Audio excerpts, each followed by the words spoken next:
esa ocupación de la casita donde vive el alma, no hay una sanidad. Entonces, lo que hay en el espíritu y lo que hay en el alma no tiene ese reflejo, no tiene esa hermosa y grata manifestación que debiera tener en el individuo, en la persona.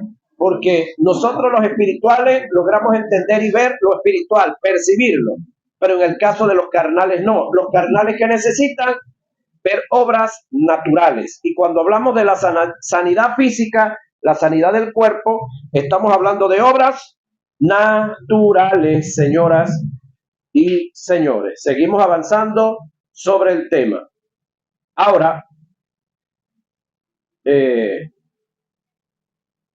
Salmo 103.3 dice: Él es quien perdona todas tus iniquidades, el que sana todas tus dolencias. Según Juan 3.14 y número 21, 8 y 9, Cristo es el antetipo de la serpiente. Ok, esto debemos de entenderlo y estar claro que hay una analogía o una comparación sobre Cristo y la serpiente, aunque por naturaleza siempre la analogía se ha hecho sobre Satanás, sobre el maligno, pero en este caso hay una comparación de Cristo con la serpiente. Ahora,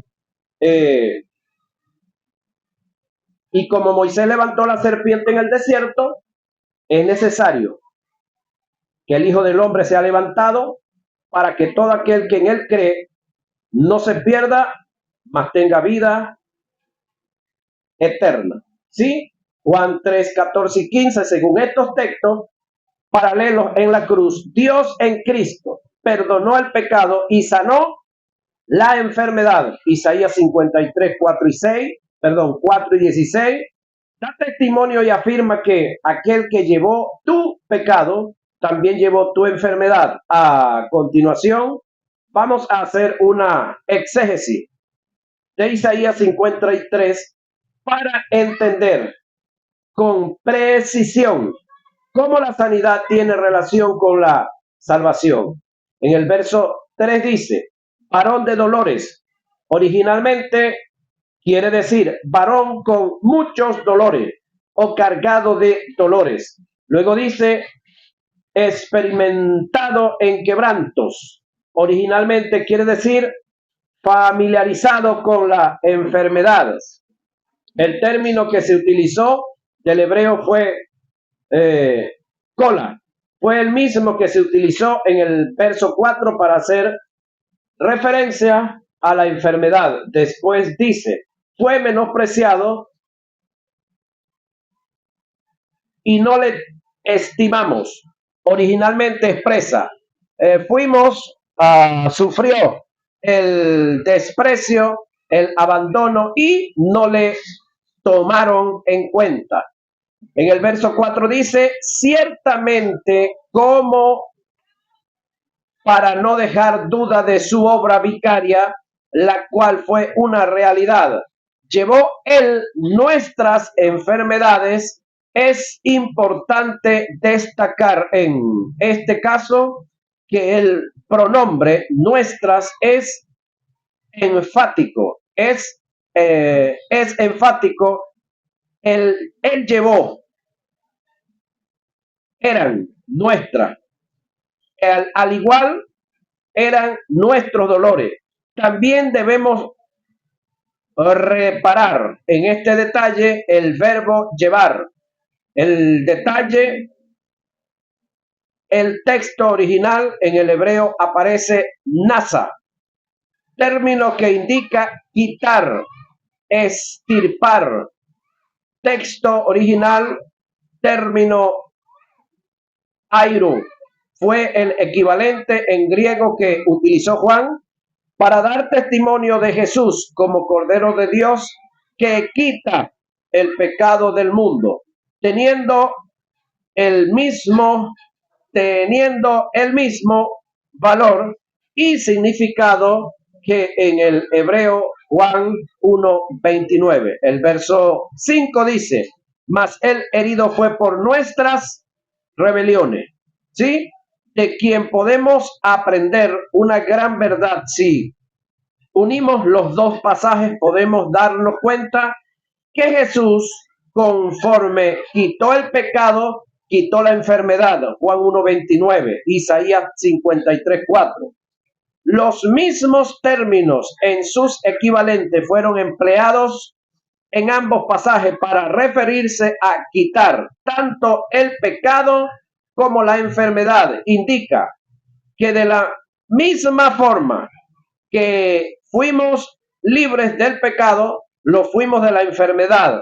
Por ende, no me pertenecen ninguna de los dos, es decir, ni la enfermedad ni el pecado.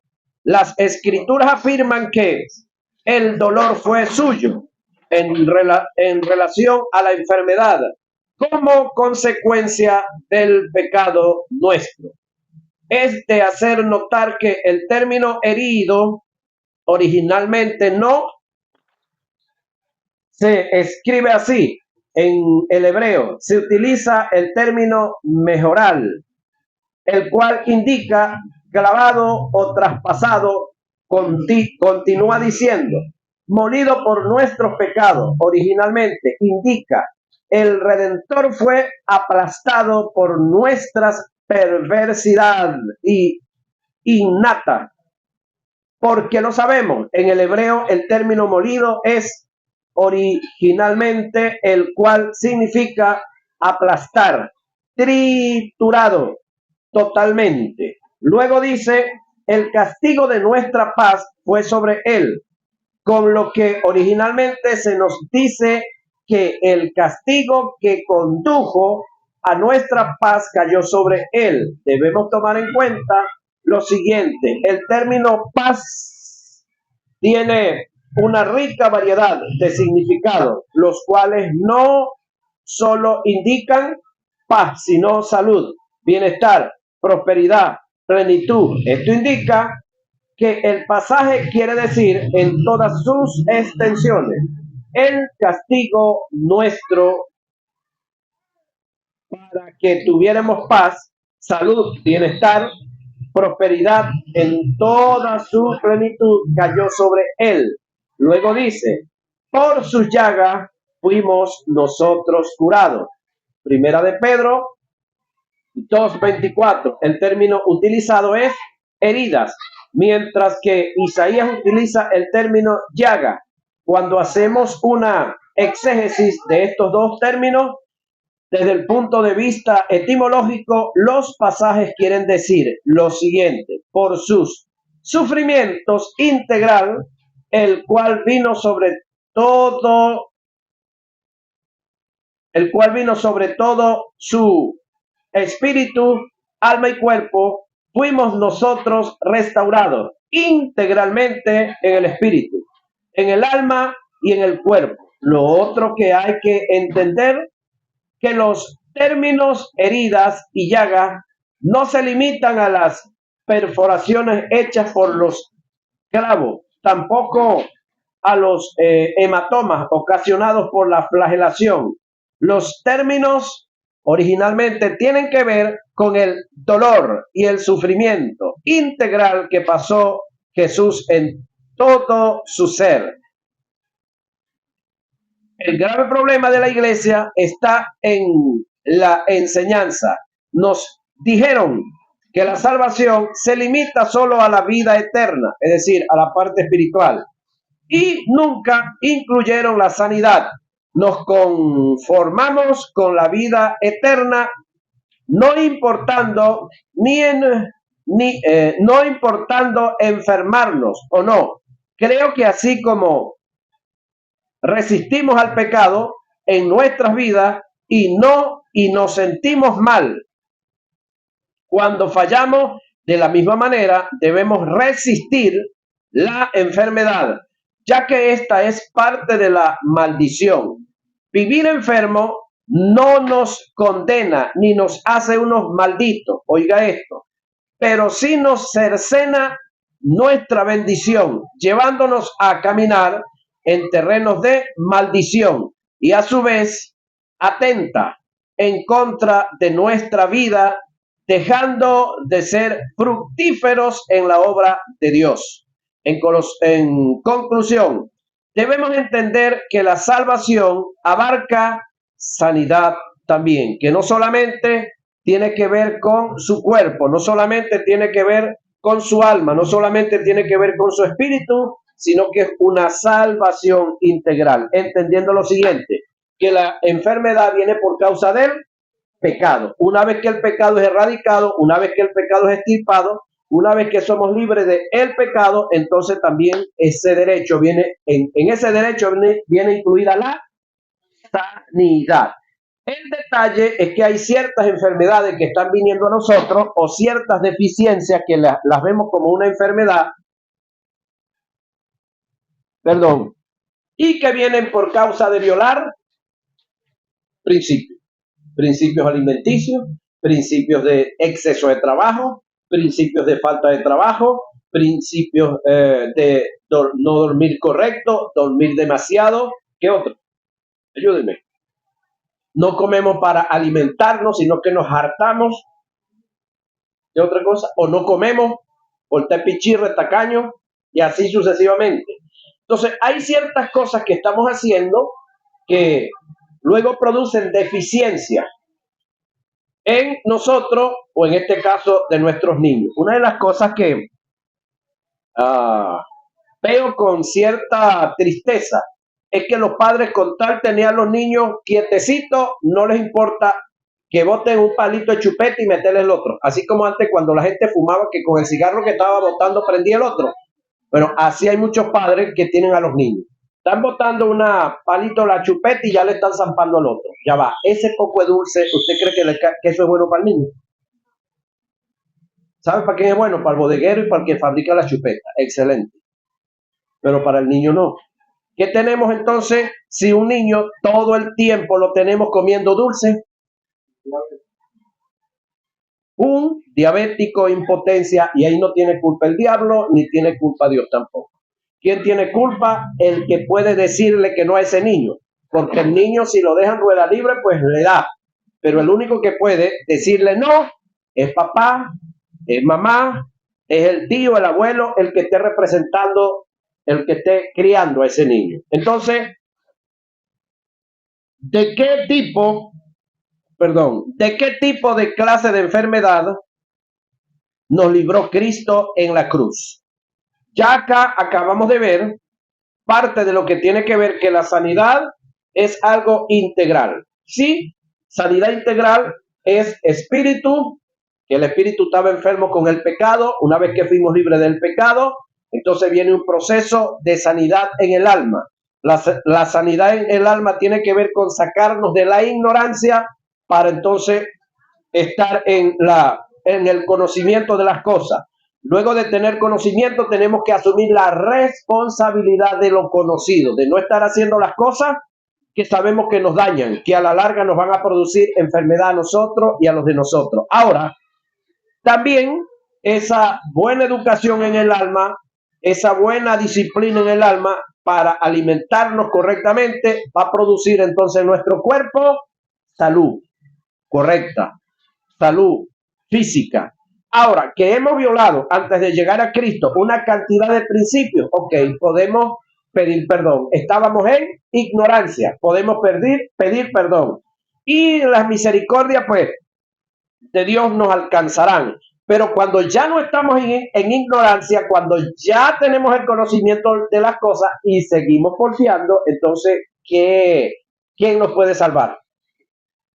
Ni Barbarito, ¿no? Barbarito es el tipo que ¿quién podrá salvarlo? Ni ese mismo. Entonces, entienda y entendamos que nosotros como creyentes, en cuanto a la salud del cuerpo, tenemos una gran responsabilidad. Ahora, ¿de qué tipo o clase de enfermedad nos libró Cristo en la cruz? Vamos a ver. Esta interrogante surge porque hay quienes enseñan que las enfermedades mencionadas en Isaías 53 son de carácter espiritual, concerniente al estado espiritual del hombre. Por lo tanto, no se trata de enfermedades físicas.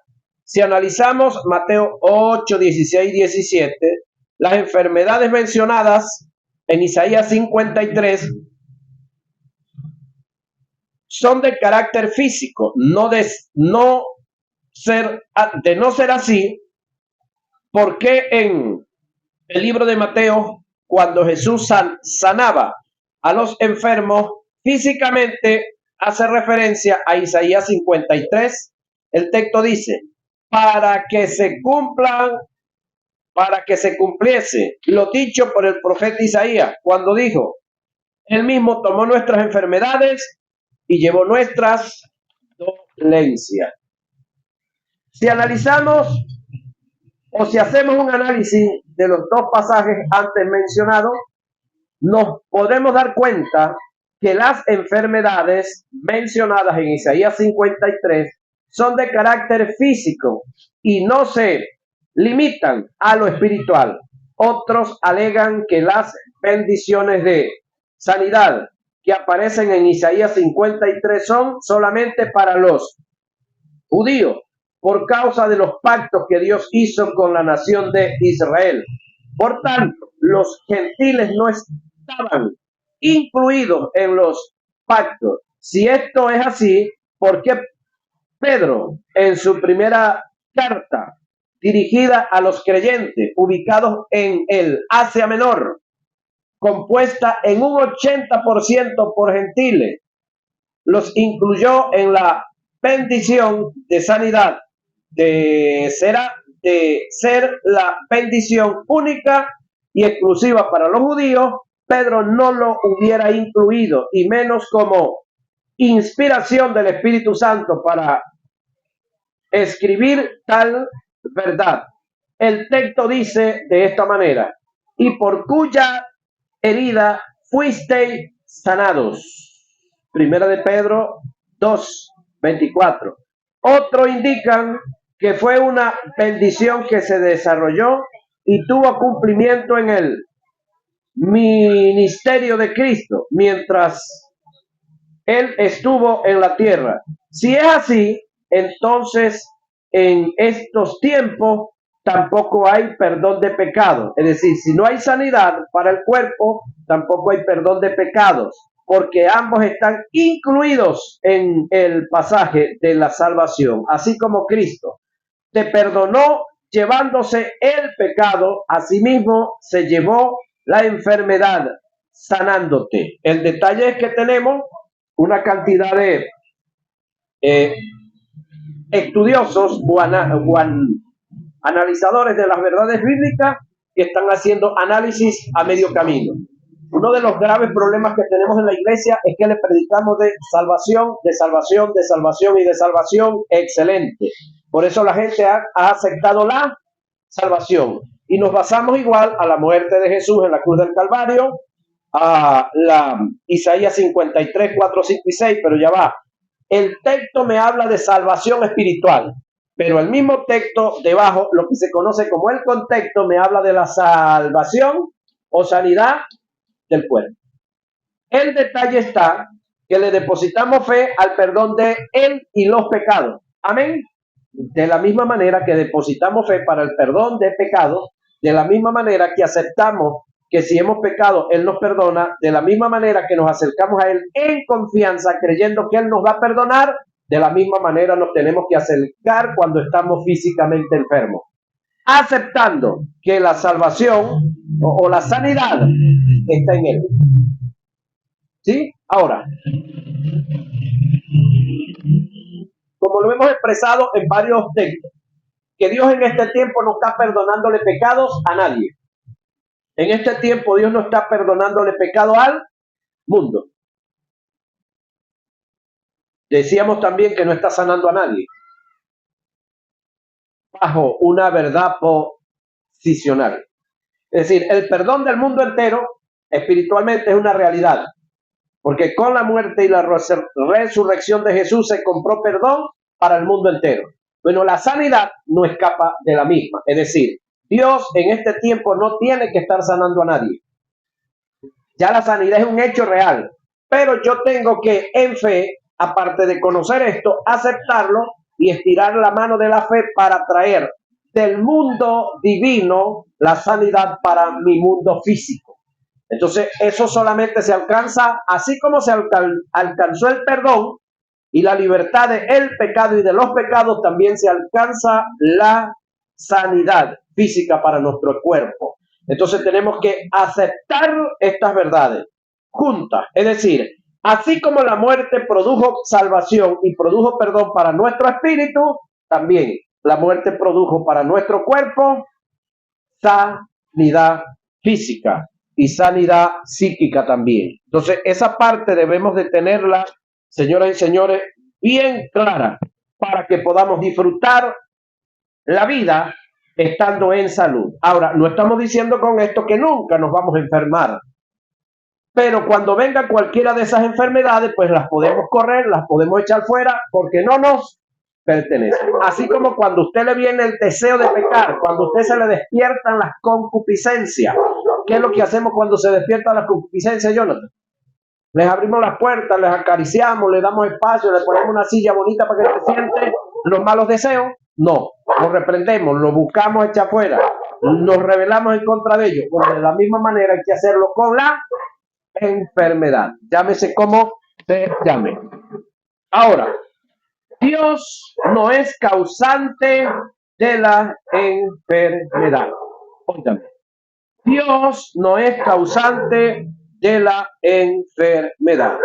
Por años, señoras y señores, no sé quién sería el del invento, donde cuando alguna persona estaba enferma y se iba o íbamos a visitarla, íbamos a orientarle un poco, las personas decían, bueno, hermano, aquí estoy con esta mi enfermedad. ¿Cómo? Con esta mi enfermedad. Dice un predicador, bueno, si es suya, que Dios lo bendiga con ella, pues, y que la disfrute y que la siga manteniendo. Pero ninguna enfermedad viene de parte de Dios. Todas vienen de parte del diablo. Y algunas las provocamos nosotros. Por estar violentando principios sociales, morales y de salud. Dios no es causante de la enfermedad. Oiga, Él nos dejó 3 formas de combatir la enfermedad. Dios. 1, a través del sistema inmunológico. 2, a través de la ciencia médica. 3, a través de una intervención divina, lo que se conoce como un milagro o sanidad. Si hacemos un análisis, las 3 proceden de Dios. El sistema, perdón, el sistema inmunológico, Dios lo puso en el hombre como propiedad del cuerpo, como sistema de defensa.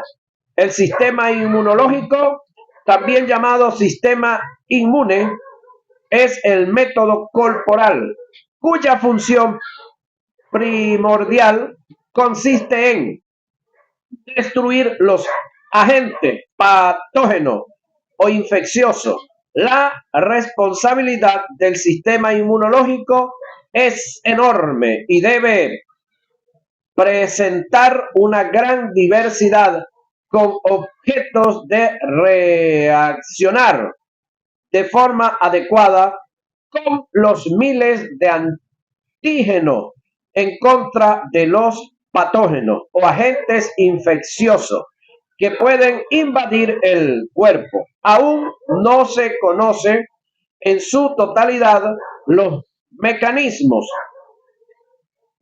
fisiológicos complejos implicados en el sistema inmunológico. Es algo que está en el cuerpo del ser como un misterio, como prueba de que esto tan complejo solo puede venir de Dios. La investigación médica continúa en el estudio de este sistema de defensa personal, autodefensa. En relación al mal producto, mal producto del caído, o de la caída del hombre, en el deterioro del sistema inmunológico, se desarrolló lo que se conoce como los patógenos son agentes infecciosos microscópicos que son capaces de generar un daño o enfermedad en otros organismos de cualquier tipo. En relación al buen o al bien mediante, en relación al bien mediante Dios como proveedor interesado en la sanidad del hombre, en nuestros cuerpos tenemos los llamados antígenos, que son sustancias que desencadenan la formación de anticuerpos que como sistema de defensa causan una respuesta inmunitaria. Una de las causas por las que Jesús no se enfermó en su transcurso en la tierra es porque el sistema inmunológico le funcionaba al 100%. Esto es denominado bíblicamente, esto es demostrado, bíblicamente. Cristo tocó al hombre lleno de lepra y no se llenó de lepra. Lucas 5:13. El Evangelio de Lucas enfatiza la perfección humana de Cristo. Aquí el médico amado parece subrayar el hecho de que no había por dónde tocar a este leproso sin exponerse a la enfermedad. Cristo lo tocó, pero no se enfermó. Cristo era inmune a las enfermedades, cualquiera que fuese, porque era inmune al pecado, no porque era inmune al ataque de Satanás. Satanás sí atacó a Cristo, pero no pudo hacerlo pecar, ¿sí? Pero no pudo hacer que Cristo pecara, ni mucho menos que se enfermara, aunque la lepra en la medicina moderna no se considera contagiosa. El simple hecho de que Jesús haya visitado una aldea de leprosos indica la seguridad en la que Jesús andaba por saber que en la enfermedad no tenía lugar en él. La ciencia médica. Estábamos hablando en cuanto a la sistema inmune. Es uno de los que Dios ha preparado y ha colocado en nosotros para la defensa, para mantenernos es decir, para impedir cualquier enfermedad. Luego tenemos un segundo punto que es la ciencia médica.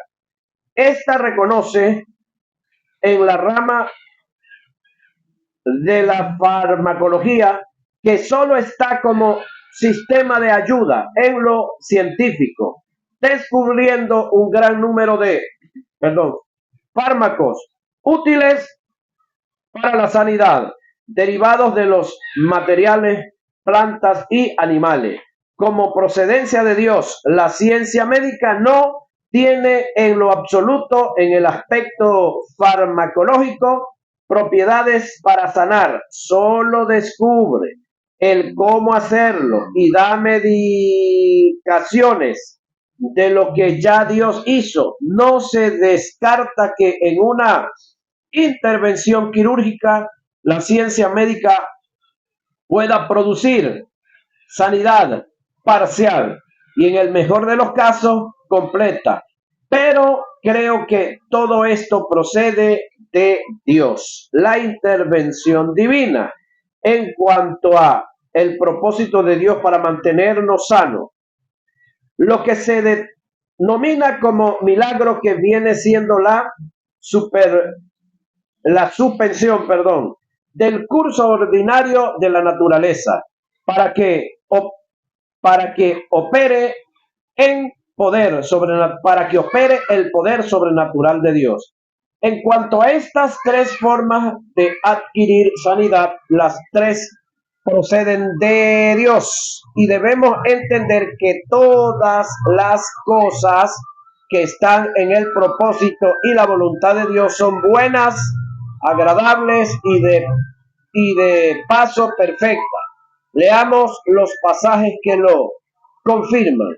Transformados, oiga, con usted y conmigo, transformados por medio de la renovación de vuestro entendimiento, para que comprobéis cuál sea la buena voluntad de Dios, agradable y perfecta. Romanos 12:2. Voy otra vez, oiga la palabra. Transformados por medio de la renovación de vuestro entendimiento. El término transformado, ¿alguien me pudiera decir algo? ¿Qué es transformar algo? Cambiar. Cambiar. Transformar. Transformar. Llevar una cosa. Ajá. Ajá. Pero la pregunta es, ¿quién le toca hacer este trabajo según la Biblia? ¿Al Espíritu Santo, a los ángeles, a Jehová Dios, o es el trabajo de los pastores, o es unipersonal de cada uno de nosotros? Oiga el texto. Transformaos por medio de la renovación de vuestro entendimiento. Ahora, el entendimiento de nosotros, ¿en qué parte está? ¿En el espíritu, en el cuerpo o en el alma? Entendimiento. ¿Dónde está el entendimiento suyo? ¿Dónde usted razona? ¿Dónde usted aplica la lógica y todo eso? Ok. Entonces, el consejo de Pablo para usted y para mí es transformaos por medio de la renovación de vuestro entendimiento, para que comprobéis cuál sea la buena voluntad de Dios, agradable y perfecta. Reitero, Romanos 12:2. Entonces, el trabajo de transformar la mente, ¿dónde lo vamos a conseguir? Viendo comiquitas, viendo Discovery Channel, viendo las novelas. ¿Dónde lo vamos a conseguir? Tirado de rodillas en un rincón orando, ayunando y vigilando. No estoy en contra de eso, de estos otros tres que dije, ¿no? Por si acaso. ¿Dónde vamos a conseguir la renovación de nuestra mente? Usted agarra a cualquier individuo de un barrio, chabacano, bandido, vago, lo pasa por la escuela, luego por el liceo, luego lo mete en la universidad. ¿De aquel lado va a tener a quién? A un profesional. Ese profesional ya después usted lo trae al barrio. ¿Usted cree que se va a sentar con la chumba de los vagos, de los delincuentes del barrio a hablar con ellos? ¿Por qué? Lo que está aquí no lo alimenta él, y lo que él tiene ellos no se lo aceptan. Entonces, ¿qué lo transformó, señores, los libros? La lectura, el estudio, la biblioteca. ¿Cómo te digo? Chocarse con el pensamiento de otros que han surgido. Discutir, porque cuando usted lee un libro, usted está, el autor del libro está hablando con usted. Entonces, Moisés ha hablado con ustedes varias veces. Pablo ha hablado con ustedes varias veces. Juan ha hablado con ustedes varias veces. Mateo ha hablado varias veces con ustedes.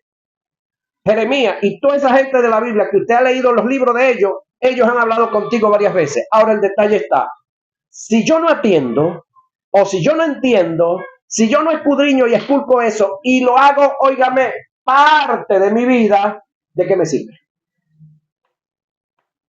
Entonces, voy otra vez aquí. Transformado por medio de la renovación de vuestro entendimiento, para que comprobéis cuál sea la buena voluntad de Dios, agradable y perfecta. Ahora, nosotros toda la vida siempre hemos estado diciendo que Dios es bueno. Incluso hay un eslogan en nuestra iglesia que nosotros decimos, Dios es bueno. ¿Y cómo es que gritan nosotros? Todo el tiempo. Dios es bueno, todo el tiempo. Sin embargo, hay otros torcidos que dicen, Dios es bueno y mata gente. No, Dios no mata gente. Dios no mata gente. Sino que cada quien le toca un día partir, salir de la tierra.